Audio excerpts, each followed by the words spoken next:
Bank Indonesia dan Kementerian Keuangan akhirnya menyepakati skema burden sharing atau pembagian beban biaya dana penanganan dan pemulihan ekonomi nasional akibat pandemi COVID-19. Kesepakatan itu diharapkan untuk segera dieksekusi sehingga dana yang dibutuhkan dunia usaha dan perbankan untuk menopang restrukturisasi kredit dan pemulihan ekonomi bisa segera cair.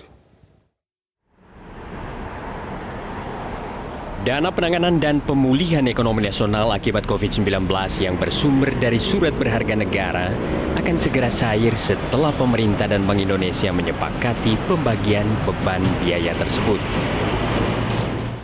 Dari total beban biaya sebesar Rp903,46 triliun, Bank Indonesia menanggung 100% beban pembiayaan untuk kebutuhan publik seperti belanja di bidang kesehatan, perlindungan sosial, dan padat karya sektoral pemerintah daerah sebesar Rp397,56 triliun melalui pembelian surat berharga negara dengan mekanisme private placement.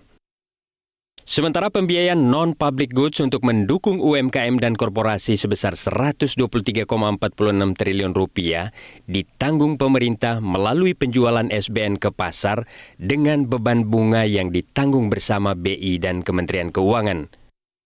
Sedangkan belanja lain yang terkait insentif usaha serta komitmen pemerintah lainnya sebesar Rp328,87 triliun dibiayai melalui penerbitan SBN melalui mekanisme pasar dengan seluruh suku bunga ditanggung pemerintah.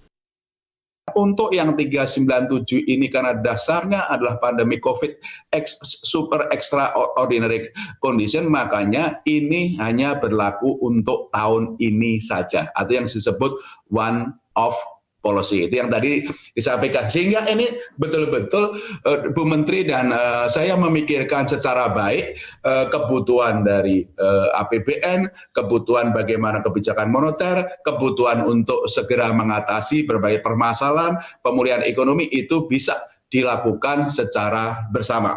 Jadi dalam hal ini kebijakan fiskal dan moneter dua-duanya diletakkan di dalam posisi sejajar sebagai penjaga dan sekaligus pengelola kondisi ekonomi Indonesia agar tidak hanya terpaku pada kondisi COVID, namun kita juga berpikir di dalam pengelolaan jangka menengah panjang secara prudent, sustainable, kredibel, dan hati-hati. Berdasarkan data Direktorat Pengelolaan Pembiayaan dan Resiko Kementerian Keuangan, sisa penerbitan SBN senilai 900-an triliun ini akan dipenuhi melalui lelang di pasar domestik, penerbitan SBN retail, private placement, penerbitan SBN falas, dan SBN skema khusus ke Bank Indonesia. Hingga Juni 2020, total pembelian BI sudah mencapai Rp30,3 triliun.